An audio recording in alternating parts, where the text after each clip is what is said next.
Hello everyone, आज से अपन chemistry की क्लास शुरू कर रहे हैं। तो केमिस्ट्री के अंदर अपन कौन सा पार्ट कवर कर रहे हैं? ये वाला पार्ट है फिजिकल केमिस्ट्री। तो फिजिकल केमिस्ट्री के अंदर आज अपन एक शुरू किया चैप्टर, उसका नाम है, टाइटल तो देख ही लिया होगा, आयनिक इक्विलिब्रियम। तो आयनिक इक्विलिब्रियम के बारे में अपन आज सीखेंगे। बड़ा बड़ा अगर देखा जाए ना, तो आयनिक इक्विलिब्रियम कुछ भी नहीं है। वो कोई सैंपल देंगे, सैंपल को वाटर के अंदर या सॉल्वेंट के अंदर डालना है।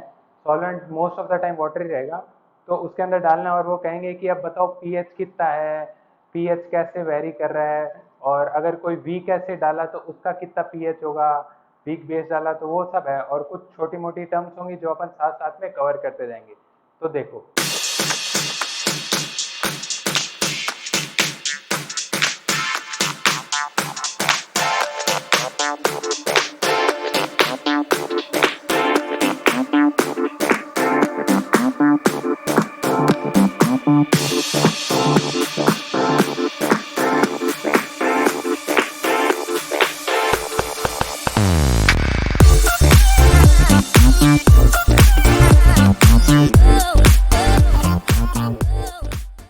सबसे पहले अपन को दो बड़ी थ्योरी सीखनी है जो कि पेपर वगैरह में आती है। तो सबसे पहली थ्योरी होगी अपनी आरएनएस थ्योरी। इसे सबसे प्रिमिटिव थ्योरी भी कह सकते हैं, जो सबसे पहले आई वैसा भी कह सकते हैं। तो आरएनएस मेरा एक साइंटिस्ट का नाम है। तो उन भैया ने क्या कहा, उन्होंने कहा कि भैया जो भी एसिड या बेस है, कोई भी सैंपल मैंने लिया, सैंपल मतलब कोई भी लिक्विड जो भी एसिड बेस है, ठीक है, तो ये कोई भी सैंपल मेरा एसिड होगा या बेस होगा, ये कैसे पता चलेगा? अगर ये सैंपल पानी के अंदर डालने पे मेरे को H प्लस आयन दे देता है, तो ये मेरा हो गया एसिड। और अगर ये सैंपल पानी के अंदर डालने पे मुझे OH आयन देता है, OH माइनस आयन देता है, तो ये हो गया मेरा बेस। तो आरएनएस साहब ने बताया ये। और आरएनएस साहब ने क्या कहा कि अगर ये चीज समझ गया ना, पानी के अंदर डाला, H प्लस दिया तो एसिड, OH माइनस दिया तो बेस हो गया। तो उन्होंने ये, जैसे ये अब पूरी थ्योरी आ गई, तो उसी के साथ एक टर्म आई, उस टर्म को अपन कहते हैं बेसिसिटी। तो बेसिसिटी क्या होती है? बेसिसिटी देखो, ये सब जो नोट्स है ना, ये सारे तुम्हें नीचे मिल जाएंगे, तो बस मेरी बात समझो, मैं क्या बता रहा हूँ सीखो वो चीज़। तो बेसिसिटी क्या होती है? बेसिसिटी होती है, जैसे कोई अगर मेरा एसिड है, तो ये एसिड, बेसिसिटी का मतलब होता है the number of the H plus ion generated by the one molecule of that sample. इसका मतलब एक मॉलिक्यूल जो मैंने लिया, जैसे HCl मैंने लिया, तो HCl एक मॉलिक्यूल मैंने लिया, ठीक है। HCl का पूरा सैंपल था, उसको अगर मैं छोटा छोटा देखूं तो एक सब यूनिट तो HCl होगी, H और Cl माइनस है। तो ये मॉलिक्यूल कितने H प्लस आयन दे रहा है मुझे, तो वो हो गई इसकी बेसिसिटी। जैसे HCl मैक्सिमम मुझे कितने H प्लस आयन दे सकता है, ये H दे सकता है, एक H दे सकता है, तो ये होगी इसकी बेसिसिटी हो गई 1। तो ये हो गया mono acidic, mono basic, sorry, ये हो गया मोनो बेसिक। वैसे ही अगर मैं मान लूँ कि H2SO4 है, तो H2SO4 मुझे मैक्सिमम कितने H प्लस दे सकता है, तो ये मुझे मैक्सिमम 2H दे सकता है, तो इसकी बेसिसिटी कितनी होगी 2। तो इसे मैं कहता हूँ डाई बेसिक। तो अब देखो, जो भी अगर अपन देखें ना, तो फिजिकल केमिस्ट्री और इनऑर्गेनिक केमिस्ट्री, इसके अंदर कुछ एक जनरल पॉइंट्स होते हैं जो कि अगर बंदे को याद होने हो तो अच्छा ही है, और याद होने जरूरी भी हैं। तो जैसे अपन उन्हें कहेंगे, कुछ भी मैं साइड में बताता रहूंगा, हर चैप्टर के अंदर ऐसे होते हैं। तो वो पॉइंट तुम खास करके याद रखना कि वो जनरल पॉइंट है, वो याद होने चाहिए। जैसा कि अगर इस चैप्टर के अपन जनरल पॉइंट देखें, तो देखो, अभी का जनरल पॉइंट क्या है? जनरल पॉइंट ये है कि जो बेसिसिटी है ना, उसी के अंदर बता रहा हूँ, बेसिसिटी, ठीक है। तो इसके अंदर देखो क्या होता है, जो अपना H3O प्लस आयन है, अभी मैंने क्या बताया, H प्लस अपना क्या है, HCl क्या है, ये अपना है मोनो बेसिक, ठीक है। HCl अपना है मोनो बेसिक। और H2SO4 क्या है? H2SO4 है, मैक्सिमम कितने हैं H प्लस आयन दे सकता है, ये 2 दे सकता है, तो ये हो गया अपना डाई बेसिक। वैसे अगर मैं तुमसे पूछूं कि H3PO4 मुझे मैक्सिमम कितने, या H3PO3 कह देते हैं, H3PO3 मुझे मैक्सिमम कितने H प्लस दे सकता है, तो तुम लोग कहोगे 3, और इसे कह दोगे ट्राई बेसिक। कितने लोग कहते हैं ये? हाथ उठाओ, कॉपी पेन लेके आना, नोट्स बनाना। आपसे अपन ने क्या किया, नोट्स यार तुम खुद बना के देखना, और अगर नहीं बन सके, चलो अगर नोट्स बनाने छोड़ो, मैं नीचे फोटो दे दूंगा, तुम वैसे एक काम करना कि जो जो मैं क्वेश्चन पूछता जाता हूँ ना, उसे एक नोटबुक के अंदर साथ साथ लिखते रहा करो। सिर्फ वीडियो मत देखा करो, अगर क्वेश्चन साथ साथ में लिखोगे ना तो समझ में ज़्यादा आएगा। तो क्या ये बात सही है कि H3PO3 मेरे को मैक्सिमम 3 H+ आयन दे सकता है और ये ट्राई बेसिक है, ये बात समझ में आती है? तो जिनका आंसर है हाँ, तो वो उनका आंसर है गलत। तो देखो यही है जनरल पॉइंट जो मैंने बताया ना, जीपी जनरल पॉइंट, इस यहाँ तक का जनरल पॉइंट ये है। H3PO3 का स्ट्रक्चर थोड़ा बनाए, H ओ एच, एक ओ मैंने यहाँ यूज कर लिया, एक ओ यहाँ यूज कर लिया, एक और ओ बचा और एक ओ मैंने यहाँ यूज कर लिया, 3 के 3 ओ खत्म हो गए मेरे, एक पी खत्म हो गया, एच मेरे 2 खत्म हो चुके हैं, तीसरा एच मैंने यहाँ लगा दिया। तो देखो जो मेरा ये एच है ना, ये 2 एच, इन्हें मैं थोड़ा दूर दूर करके लिख देता हूँ एच। तो देखो ये जो मेरा ऑक्सीजन एटम है, ये हाईली इलेक्ट्रोनेगेटिविटी, इसकी ईएन है ना बहुत ज्यादा है। तो ईएन जब बहुत ज्यादा है ना, तो इन दोनों का जो शेयर्ड पेयर ऑफ ये है ना बॉन्ड, तो ये बॉन्ड का जो इलेक्ट्रॉन इसके अंदर कितने हैं, एक एच का इलेक्ट्रॉन, एक ओ एच का इलेक्ट्रॉन है, ये दो दो इलेक्ट्रॉन है, ठीक है, दोनों के शेयर है।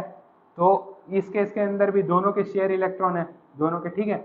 इसकी इलेक्ट्रोनेगेटिविटी है, जो इसकी ईएन है ना, वो इसके मुकाबले एच के ईएन के मुकाबले बहुत ज्यादा है। तो ये जो दूसरा इलेक्ट्रॉन जो एच का है ना, ये भी और ये भी दोनों इलेक्ट्रॉन ऑक्सीजन के करीब आ जाएंगे। तो ये बॉन्ड का जो है ना, दोनों की जो इलेक्ट्रॉन डेंसिटी है वो मेरी यहाँ पे ज्यादा रहेगी, इस बॉन्ड के अंदर ऑक्सीजन के पास। सिमिलरली यहाँ पे भी ऑक्सीजन के पास जो मेरा ये दोनों है ना इलेक्ट्रॉन, वो ऑक्सीजन के पास होंगे। तो इस केस के अंदर इस H का निकलना आसान हो जाएगा, यहाँ से H का निकलना आसान हो गया। तो ये जो मेरा H3PO3 आयन है, या जो मॉलिक्यूल H3PO3, इसमें से ये 2 H निकलने आसान हो जाएंगे। तो ये मुझे मैक्सिमम 2 H+ आयन दे सकता है, ये O-, ये O-, और जो मेरा ये H है ना, H और P के बीच की जो इलेक्ट्रोनेगेटिविटी है ना, वो इतनी कुछ खास है नहीं। तो ये वाला जो ये H है ना, ये कभी लीव नहीं करता। तो ये जनरल पॉइंट है, इंपॉर्टेंट वर्ड याद रखना कि जो ये वाला है ना, जिसके पास कोई ओ नहीं है, तो ये वाला एच एटम कभी लीव नहीं करता। तो मेरे को इससे कितने मिले, 2 H+ आयन मिले। और आगे तो ये क्या हो गया, ये हो गया डाइबेसिक, ना कि ट्राइबेसिक। यहाँ से भी ये हो गया निकल जाता और ये डाइबेसिक OH-, समझ में आती है, 3 मिल जाते हैं, ठीक है, इस केस के अंदर। तो इससे सिंपल याद रखने की एक ट्रिक बताता हूँ, जितने नंबर ऑफ ओ है ना, उससे एक कम वो होता है। जैसे अगर ये H3PO3 था, तो ये क्या है, इसके अंदर 3 है O, तो ये क्या हो जाएगा डाइबेसिक। और अगर H3PO4 है, तो ये मेरा क्या हो जाएगा 4 है, तो इसके अंदर ट्राइबेसिक। तो जितने नंबर ऑफ O है उससे एक कम कर देना, वो वाला बेसिक ये बन जाएगा। तो अगर सिमिलरली इसके जैसा क्वेश्चन पूछते हैं, अब अपन क्या करेंगे, फिजिकल और इनके अंदर छोटे छोटे सवाल बनते हैं, अपन वो छोटे छोटे सवाल करेंगे, एकदम मतलब कंपटीशन एग्जाम लेवल की थिंकिंग से अपन पूरे चैप्टर को सॉल्व करेंगे। तो हर एक छोटी चीज से वो छोटे छोटे क्वेश्चन बनाते हैं, अपन सारे छोटे छोटे क्वेश्चन करके चलेंगे, तो कुछ भी अपने लिए सरप्राइजिंग नहीं होगा। तो अब देखो इससे क्वेश्चन कैसा बनेगा, which of them are, find the monobasic. Monobasic कौन कौन से, मोनो बेसिक, या फिर मैं कहूँ मोनो बेसिक, डाई बेसिक, हर एक को वो करो, डाई ट्राई, इनको आइडेंटिफाई करो कौन सा स्पीसीज कौन सा बेसिक है। तो ठीक है, सबसे पहला हो गया अपना HCl, लिखते जाओ, ये लिखो कॉपी के अंदर लिखो, नंबर 1 मोनोबेसिक, मैंने पहला बता भी दिया HCl अपना मोनोबेसिक, ठीक है। तो ऐसे लिखते जाओ। नंबर 2 का क्या होगा, नंबर 2 अपन ले लेते हैं H3PO2, तीसरा अपन ले लेते हैं H2SO4, और चौथा अपन ले लेते हैं Na2HPO4, ठीक है। तो अपने पास 4 एग्जाम्पल हो गए, चारों के अंदर कैसे करेंगे वो समझो। तो जल्दी से आंसर लिख लिया कॉपी के अंदर। ये अपना हो गया मोनोबेसिक, बहुत अच्छा, जिनने मोनोबेसिक लिखा बहुत अच्छा। ये अपना क्या होगा, H पूरे के पूरे हैं, O अपने कितने हैं 2 हैं, तो 2 से एक कम, तो ये हो गया मोनोबेसिक। अगर समझ में नहीं आता तो इसका स्ट्रक्चर देख लो, P एक O तो पहले दे देना, फिर उसके बाद क्या बनेगा, मेरे पास एक O बचा है तो मैंने एक OH, और फिर H, फिर H, तो ये जो मेरा H है यही लीव कर सकता है, तो ये मेरा हो गया मोनो। जिनका मोनो है बहुत ही अच्छी बात, ये क्या है, ये सिंपल सा एग्जांपल डाई डाई बेस हो गया, ठीक है, डाई बेसिक हो गया। अब ये देखो, ये अब तुम में से कहेंगे भैया यार ये हुआ नहीं। मैं तो कहता हूँ देखो यार, कोई जो अभी मैंने ट्रिक बताई थी ना वो वाली, वो मत मानो। सबसे अच्छा तरीका है कॉन्सेप्ट क्लियर रखो, अपने कॉन्सेप्ट जो है ना वो क्लियर रखो।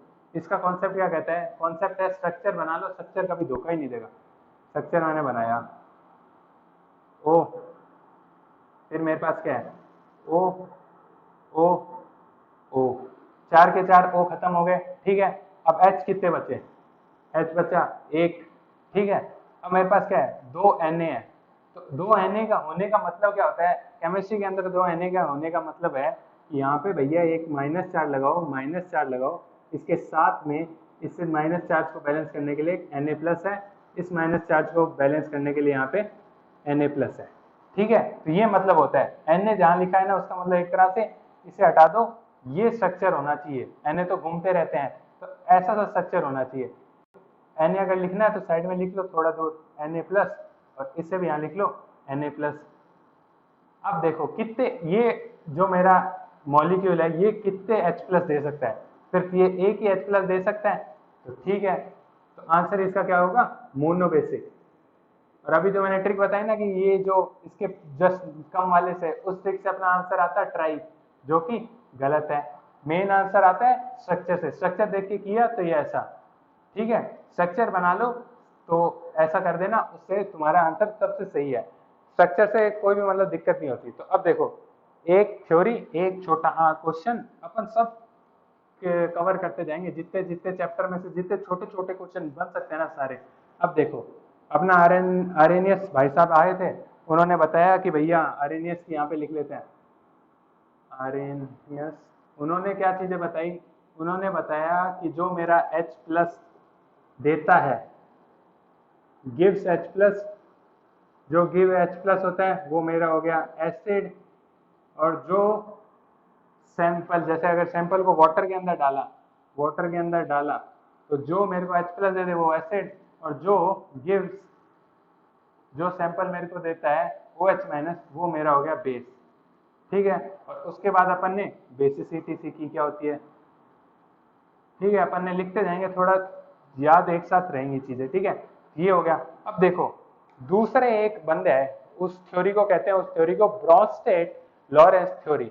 तो ब्रॉन्स्टेड लॉरेंस थ्योरी क्या कहती है, ब्रॉन्स्टेड लॉरेंस थ्योरी कहती है कि अगर एक सैंपल है वो एसिड है या बेस है, इसका कैसे पता चले, उसे तुम, अगर ये सैंपल मेरा पानी के अंदर डालने पे H प्लस दे रहा है, या फिर ये सैंपल H प्लस दे रहा है, कैसे H प्लस दे रहा है, ये सैंपल है, ठीक है, पानी वानी में डालो नहीं डालो, अगर ये सैंपल मेरा H प्लस दे रहा है तो वो हो गया एसिड। और अगर ये पिछले केस के अंदर क्या था, OH माइनस देने पे बेस कहलाता था, अगर इस केस के अंदर अगर ये बेस है तो ये H प्लस लेगा। समझ में आई, H प्लस देना मतलब एसिड, H प्लस लेना मतलब बेस। ये है ब्रॉन्स्टेड लॉरेंस लॉरी थ्योरी, ठीक है। तो ये चीज समझ में आती है, ब्रॉन्स्टेड लॉरी कॉन्सेप्ट कह दो या थ्योरी कह दो, वो भी थ्योरी थी तो ये भी थ्योरी कर देते हैं, ठीक है।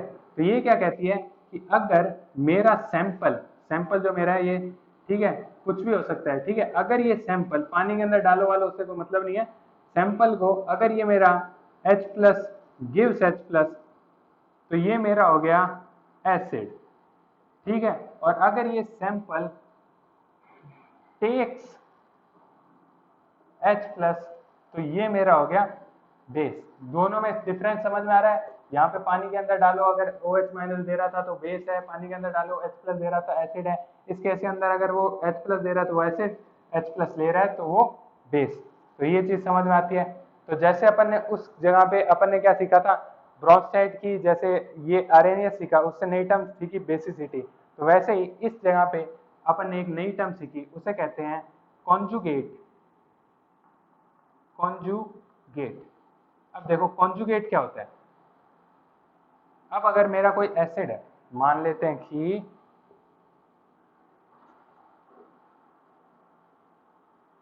एसिड है मेरा HCl, ठीक है, HCl को अगर मैं पानी के अंदर डालूंगा तो ये H plus plus Cl minus के अंदर कन्वर्ट हो जाएगा, ठीक है।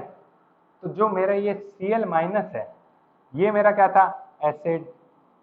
तो जो मैंने H प्लस दे के जो मेरी स्पीसीज बनी, तो वो होती है इस एसिड का कॉन्जुगेट बेस। तो ये जो स्पीसीज मेरी बनी ये कहलाती है कॉन्जुगेट बेस। ये मेरा एसिड, इसका बन गया कॉन्जुगेट बेस। और अगर कुछ बेस होता, जैसे NaOH मान लेते हैं या कुछ भी मान लो, NaOH मान लिया चलो, ठीक है। ये पानी के अंदर जाके क्या करेगा, OH minus plus Na plus. तो ये क्या हुआ, ये मेरा था बेस। और जब मैंने इस बेस से OH माइनस हटा लिया, जो स्पीसीज मेरे पास बची, तो ये मेरी हो गई कॉन्जुगेट एसिड। तो एसिड का होता है कॉन्जुगेट बेस, बेस का होता है कॉन्जुगेट एसिड। तो इसे याद रखने की सिंपल सी ट्रिक है ABC, ABC, या फिर मैं कहूं ACB। एसिड का होता है कॉन्जुगेट बेस और बेस का होता है कॉन्जुगेट एसिड, ठीक है। कभी ये मत करना ACA, ये मत करना एसिड का कॉन्जुगेट एसिड बना दिया। एसिड का कॉन्जुगेट एसिड कभी नहीं बनता, उसके अंदर क्या हो जाएगा, 2 A आ जाएंगे। अपना रूल क्या कहता है, अपना रूल कहता है ABC आना चाहिए। एसिड का कॉन्जुगेट बेस, बेस का कॉन्जुगेट एसिड, ABC आना चाहिए, ठीक है। ABC रूल कह दो इसे, ABC रूल, ठीक है। कॉन्जुगेट वगैरह, क्योंकि मैं काफी बार कंफ्यूज होता था कि ये मेरा एसिड है तो इसका कॉन्जुगेट एसिड बनेगा। एसिड का कॉन्जुगेट एसिड नहीं बनता, एसिड का कॉन्जुगेट बेस बनता है। क्योंकि ये जो मेरी स्पीसीज बनी, ये एक तरह से अब बेस की तरह काम करेगी ना। ये मेरा H प्लस ले सकता है थोड़ा बहुत, तो ये H प्लस लेके दोबारा HCl बन सकता है। तो ये एक बेस की तरह काम कर रही है। तो ये कॉन्जुगेट तो है एसिड का कॉन्जुगेट है ये, लेकिन है ये बेस। तो एसिड का कॉन्जुगेट बेस, समझ आ गई इतनी बात, ठीक है। तो अपन ने इसके अंदर यहाँ पे क्या सीखा,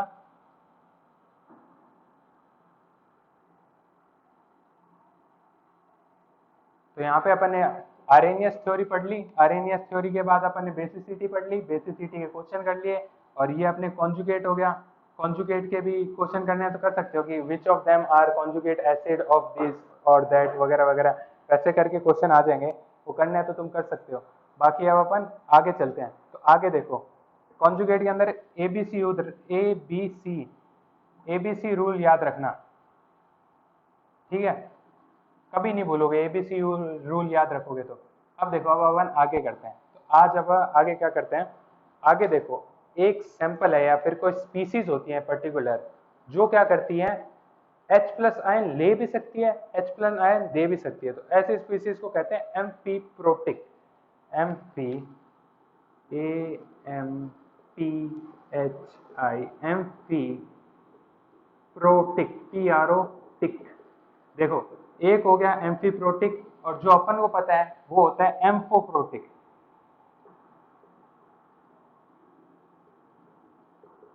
एम्फोप्रोटिक क्या होता है, एम्फोप्रोटिक वो होते हैं सैंपल जो कि एसिड या बेस दोनों की तरह काम कर सकते हैं। जैसे कि इसका एग्जांपल बताता हूँ, एसिड या बेस दोनों की तरह, AlOH whole thrice. AlOH whole thrice एक ऐसा कंपाउंड है जो कि एसिड और बेस दोनों तरह के काम करता है। तो वो होता है एम्फोप्रोटिक सॉल्वेंट्स या एम्फोप्रोटिक सब्सटेंस। लेकिन जो अपन को पढ़ना है ना, वो होता है एम्फीप्रोटिक। तो एम्फीप्रोटिक क्या होता है, एम्फीप्रोटिक, प्रोटिक से क्या समझते हो, H प्लस आयन को क्या कहते हैं अपन, H प्लस आयन को प्रोटॉन कहते हैं। तो एम्फीप्रोटिक वो होते हैं जो H प्लस आयन ले भी सकते हैं, एम्फीप्रोटिक, और H प्लस आयन दे भी सकते हैं। तो H प्लस ले भी सकते हैं और H प्लस दे भी सकते हैं, तो वो होते हैं एम्फीप्रोटिक। और एम्फोटेरिक क्या होते हैं, एम्फोटेरिक होते हैं जो एसिड बेस दोनों की तरह काम करते हैं। तो एक स्टेटमेंट है कि जो, अब देखो मैं तुम्हें दो स्टेटमेंट देता हूं। पहली स्टेटमेंट ये है कि सारे के सारे एम्फीप्रोटिक सब्सटेंस एम्फोप्रोटिक होते हैं, पहली स्टेटमेंट। यानी कि ऑल एम्फीप्रोटिक, एम्फीप्रोटिक लगा लेना, आर एम्फोटेरिक। सारे के सारे एम्फीप्रोटिक जो होते हैं, जो H प्लस ले सकते हैं दे सकते हैं, वो होते हैं एम्फीप्रोटिक और एम्फोटेरिक सब्सटेंस। पहली स्टेटमेंट ये अच्छा क्वेश्चन है, ये पूछते हैं क्वेश्चन वाले कभी ना कभी कभी, तो ठीक है। और दूसरी स्टेटमेंट है ऑल एम्फोप्रोटिक, एम्फोटेरिक, ठीक है, ऑल एम्फोटेरिक आर एम्फीप्रोटिक, यानी कि सारे एम्फोटेरिक यानी कि ALOH ऐसे ऑल सारे के सारे आर एम्फीप्रोटिक। तो दोनों में से कौन सी सही है ये बताओ जल्दी से। सिर्फ चुप मत रहो अपने दिमाग में, या फिर ऐसे नंबर नंबर से काम करते हैं। अगर तुम्हें लगता है 1 तो स्क्रीन की तरफ 1 दिखाओ, अगर तुम्हें स्टेटमेंट 2 सही लगती है तो स्क्रीन पे ऐसे 2 दिखाओ। तो जिन्होंने नंबर 2 का है वो बिल्कुल गलत है। तो देखो आंसर है अपना ऑल एम्फीप्रोटिक आर एम्फोटेरिक। तो देखो इसका सबसे सिंपल सा एग्जांपल बताता हूँ। All amphiprotic are amphoteric, all amphoteric are amphiprotic, यानी कि दूसरी अपन देख रहे हैं। तो जैसे ये है ALOH होल थ्राइस, ये एम्फोप्रोटिक है, ये सारे के सारे एम्फोटेरिक होते हैं, ठीक है, एम्फोटेरिक होते हैं ये ALOH होल थ्राइस। एम्फोटेरिक मतलब एसिड बेस दोनों की तरह काम कर सकते हैं। और ये ALOH OH माइनस आयन ही दे सकता है, ये H प्लस आयन कभी नहीं ले सकता। तो ये H प्लस आयन नहीं ले सकता, नहीं मतलब ये OH आयन दे सकता है, और ये कभी H प्लस आयन रिलीज नहीं कर सकता। तो ये H प्लस आयन कभी रिलीज नहीं कर सकता, वैसे दे भी नहीं सकता, मतलब इसे दे भी नहीं सकते, पर मोर प्रोडोमिनेंटली देखो ये कभी H प्लस आयन बाहर दे नहीं सकता। तो ये वाली कंडीशन खत्म हो गई, यानी कि ये एम्फोटेरिक तो है लेकिन एम्फीप्रोटिक नहीं है। एम्फीप्रोटिक क्या होता है, जो H प्लस दे भी सके ले भी सके, लेकिन ये H प्लस दे ही नहीं सकता। तो ये इक्वेशन, ये जो स्टेटमेंट हुआ है वो गलत होगी। और ये याद रखना सारे के सारे एम्फीप्रोटिक जो होते हैं सब्सटेंस वो सारे के सारे एम्फोटेरिक भी होते हैं। तो ये स्टेटमेंट याद रखना, ठीक है। तो अब अगर मैं क्वेश्चन देखें तो ये मिटा रहा हूं मैं, ठीक है, सारा कुछ नोट्स के अंदर लिखा हुआ है।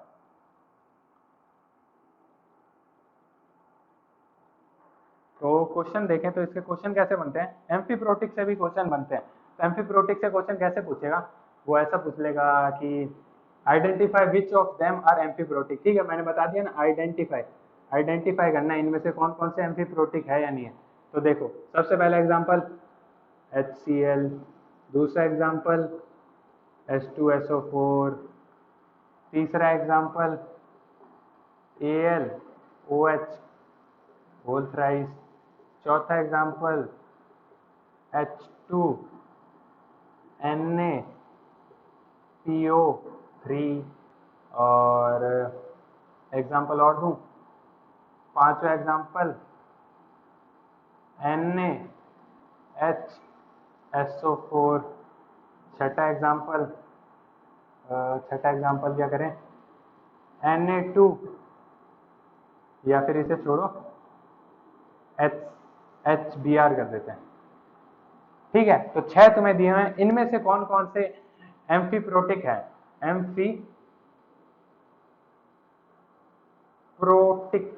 एम्फीप्रोटिक कौन कौन से सब्सटेंस है इनमें से, जल्दी से लिखो कॉपी के अंदर कि हाँ ये जल्दी से लिखो, जल्दी से।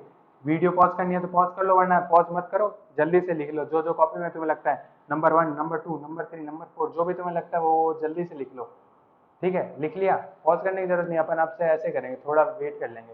तो लिख लिया जल्दी से। तो अब मिलाते जाओ मेरे साथ में।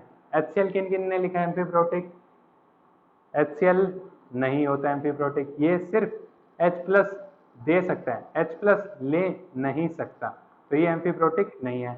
H2SO4 भाई होगा नहीं, H2SO4 भी नहीं है। ये दो H प्लस दे सकता है लेकिन H प्लस ले ही नहीं सकता। तो ये खत्म हो गया।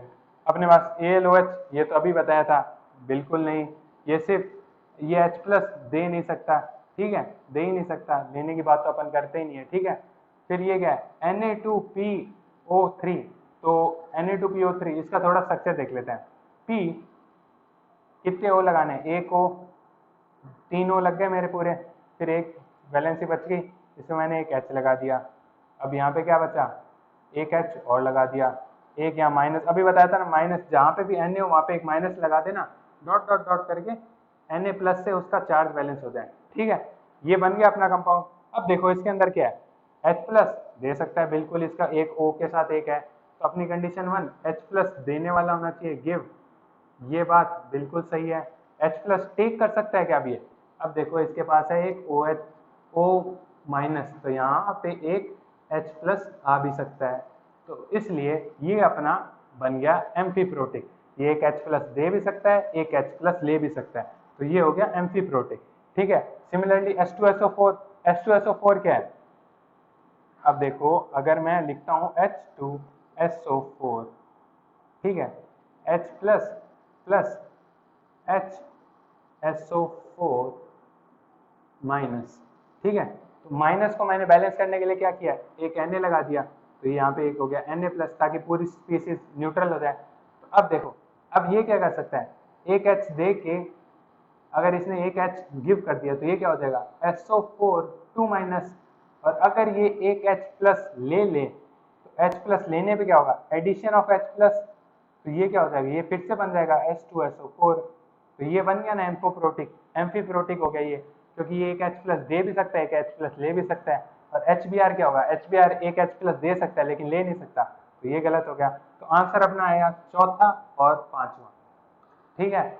ऐसे छोटे छोटे क्वेश्चन बनते हैं ज्यादातर केमिस्ट्री के अंदर, छोटी सी थ्योरी होगी, उससे थोड़े छोटे छोटे क्वेश्चन होंगे, अपन क्लास में कर लेंगे ताकि तुम्हें ज्यादा प्रैक्टिस करनी ना पड़े। ठीक है। और डीपीवी वगैरह सब नीचे मिल जाएगी, तो उससे भी कर लेना। केमिस्ट्री एक अच्छा स्कोरिंग सब्जेक्ट है, उसके अंदर अगर बढ़िया मेहनत करो ना तो बढ़िया नंबर आ जाते हैं, छोटी छोटी प्रैक्टिस ही लगती है।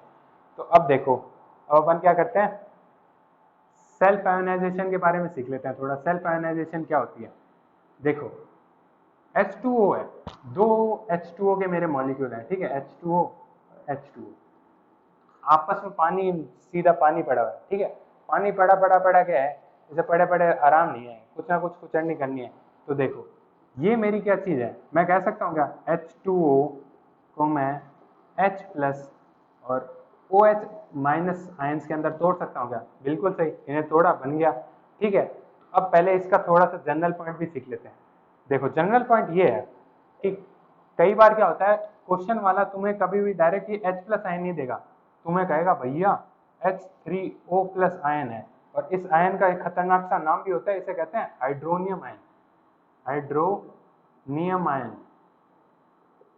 हाइड्रोनियम आयन कुछ नहीं होता, H प्लस को ही कहने का तरीका है। H प्लस, अगर H प्लस है किसी लिक्विड वाटर के अंदर पड़ा है H प्लस, तो वाटर के अंदर पड़ा पड़ा क्या करेगा, वो H2O से रिएक्ट करेगा। तो H पहले कितने थे, दो H, यहाँ पे एक ही H आ गया तो तीन H आ गए, और O के ऊपर कितना चार्ज, जीरो चार्ज, तो O के ऊपर जीरो चार्ज, इसका जो प्लस चार्ज था वो ऑक्सीजन पे आ गया, तो ये बन गया H3O प्लस।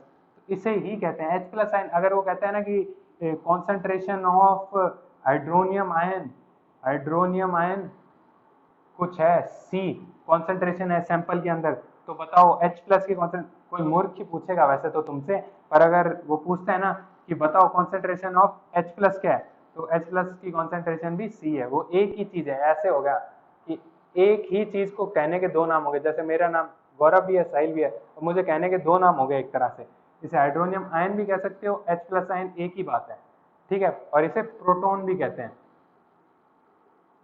ठीक है। तीन नाम बता दिए मैंने, एक H प्लस आयन, एक प्रोटॉन और एक हाइड्रोनियम आयन, एक ही कहने का। और इसे वैसे ज्यादा करते नहीं है, हाइड्रोक्सी आयन ही कहते हैं, और हाइड्रोक्सी आयन कहेंगे, ऑक्सी आयन कह देंगे ज्यादा से ज्यादा, और इसके साथ ज्यादा छेड़खानी करते नहीं है, क्योंकि इसकी छेड़खानी कुछ ऐसी होगी, OH माइनस और इसके साथ डॉट करके H2O के कुछ X नंबर ऑफ मॉलिक्यूल जोड़ देना। जैसे इसके अंदर अगर मैं कहूँ तो ये क्या हो गया, H प्लस, जो ये मेरी चीज है, ये क्या है, ये है H प्लस के साथ डॉट कर दिया H2O का एक मॉलिक्यूल, तो ये बन गया H3O प्लस। ठीक है। तो ये हाइड्रोनियम और हाइड्रोक्सी समझ गया। अब देखो, अब अपन बात करते हैं सेल्फ प्रोटोनेशन क्या होता है। तो सेल्फ प्रोटोनेशन क्या होता है, ये मेरा जो H और दो दो H2O के मॉलिक्यूल है ना, ये क्या करेंगे, आपस में रिएक्ट करेंगे। ये कहेगा भैया मैं एसिड बन जाता हूँ और तू है ना बेस बन जा, तो क्या होगा, देखो ये एसिड की तरह रिएक्ट करेगा, तो ये क्या करेगा, मैं इसे तुझे H प्लस दे देता हूँ, और ये कहेगा तू बेस की तरह बन जा और मेरा H प्लस ले ले, तो आगे क्या बन जाएगा, ये बन जाएगा OH minus plus H3O plus. ये हो गया वाटर का सेल्फ प्रोटोनेशन, या सेल्फ प्रोटोनेशन ही कह दो, वैसे समझ जाओगे। ठीक है, सेल्फ आयोनाइजेशन कहते हैं जो, ये हो गया सेल्फ आयोनाइजेशन, यानी कि वाटर पड़ा पड़ा ही खुद कुछ H+ और कुछ OH- और H+ आयंस रिलीज करता रहता है। तो अब देखो इसका एप्लीकेशन क्या है या ये सब क्या है वो अपन अभी सीखेंगे थोड़ी देर में। अब अपन एक और जो जरूरी चीज है जो काम आती है जिसको अपन कहते हैं लेवलिंग इफेक्ट, वो सीखते हैं क्या होती है लेवलिंग इफेक्ट। तो देखो मैं एक बार लैब के अंदर गया, मान लो हाइपोथेटिकली मैं लैब का असिस्टेंट बन गया किसी दिन, तो हाइपोथेटिकली मैं उस लैब का असिस्टेंट हूँ और हाइपोथेटिकली मेरा एक असिस्टेंट है जिसका नाम है पांडु।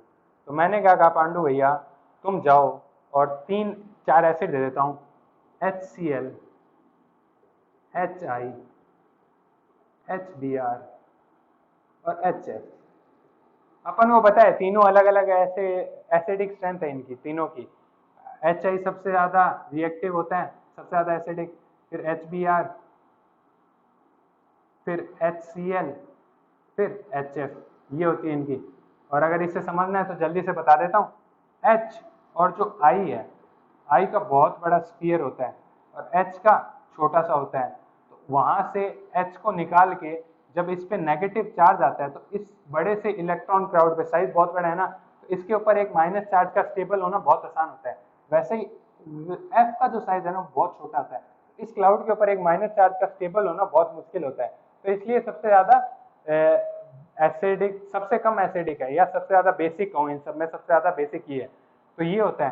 तो मैंने क्या कहा भैया, और ये सब एक स्पेशल में जो सॉल्वेंट होता है उसी के अंदर नाप के मिलता है, पता चलता है। तो मैंने क्या कहा भैया, पांडु को मैंने दिए, ये मेरा है पांडु, इसे मैंने दिए भैया ये चारों के चारों एसिड दिए, मैंने कहा 4 एसिड दे दिए, मैंने कहा मेरे को मेजर करके लाके दिखा कि इनमें से कौन सबसे ज्यादा एसिडिक कौन सबसे ज्यादा बेसिक, इनकी रीडिंग वगैरह कितनी होगी ये सब पता करके आ।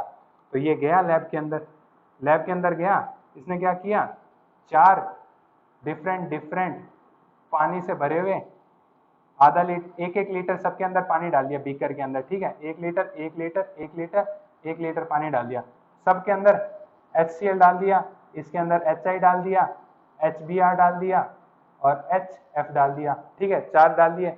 फिर इसने इसके अंदर एक pH मीटर डाल दिया, चारों के अंदर pH मीटर डाल दिया, ठीक है। फिर मेरे को आके कहता भैया सारे के सारे सेम कॉन्सेंट्रेशन की, सबकी सब स्ट्रेंथ, सबकी स्ट्रेंथ सेम है, सबकी स्ट्रेंथ सेम है। मैंने कहा हो ही नहीं सकता यार, HI की ज्यादा होती है, HI ज्यादा एसिडिक है, HBr फिर कम, फिर HCl है, फिर HF है। तो कहता नहीं भैया मैं ये देखो मेरे पास चारों की रीडिंग लिखी हुई है, चारों के चारों सेम है। तो मैंने कहा भैया तूने सॉल्वेंट कौन सा लिया था, तब कहता मैंने सॉल्वेंट तो वाटर लिया था। तब मैंने उससे बताया कि भैया तूने केमिस्ट्री की मेरी क्लास नहीं ली क्या कभी, मेरी क्लास के अंदर जाना केमिस्ट्री की और फिजिकल केमिस्ट्री की, उसके अंदर लेवलिंग इफेक्ट बढ़ गया ना। लेवलिंग इफेक्ट क्या होता है, तो लेवलिंग इफेक्ट क्या होता है कि जब कोई भी ये सारे एसिड वगैरह हैं, इनको जब मैं, ये कोई भी एसिड है, स्ट्रॉन्ग एसिड होते हैं ये चारों के चारों, वैसे अच्छे खासे स्ट्रॉन्ग है, 3 तो कंपैरेटिवली बहुत स्ट्रॉन्ग है।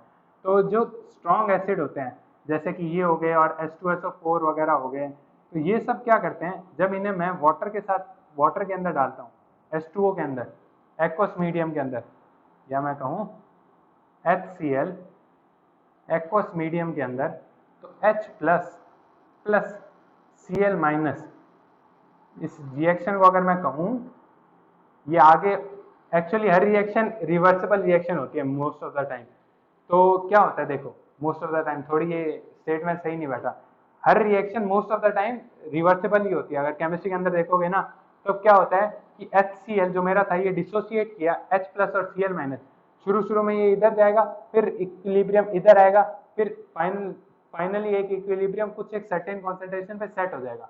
लेकिन वाटर के केस के अंदर क्या होता है, एक्वस, जो ये स्ट्रॉन्ग एसिड वगैरह होते हैं ना, इनका जो आगे जाने की है ना, आगे पूरा मोस्ट ऑफ द, अगर ये 1 मोल है ना तो ये पूरा का पूरा मोस्ट ऑफ द टाइम, मतलब मोस्ट ऑफ द टाइम के पूरा का पूरा 1 मोल के अंदर कन्वर्ट हो जाता है, ना के बराबर रिवर्सिबल रिएक्शन पीछे आती है। तो 1 मोल अगर HCl था तो 1 मोल H+ आयन और 1 मोल ही Cl- आयन, वैसे ही अगर मेरा कोई HBr था तो 1 मोल मेरा H प्लस आयन बन गया और 1 मोल मेरा Br माइनस आयन बन गया।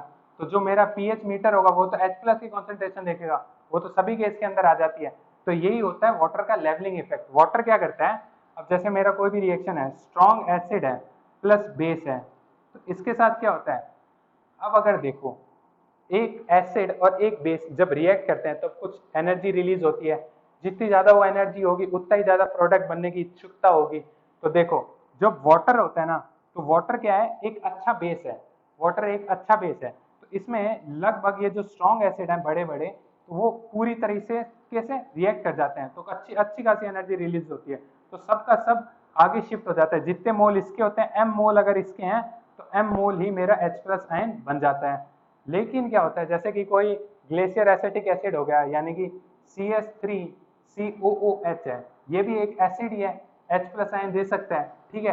तो लेकिन ये क्या है, ये वाटर के कंपैरिजन में एक वीक एसिड है, वाटर के कंपैरिजन में। तब क्या होता है, अब अगर मैंने इस केस के अंदर एक एसिटिक एसिड लिया CH3COOH लूंगा, तब क्या होगा, जो एनर्जी रिलीज होनी थी वो सफिशिएंट अमाउंट में एनर्जी रिलीज नहीं होगी।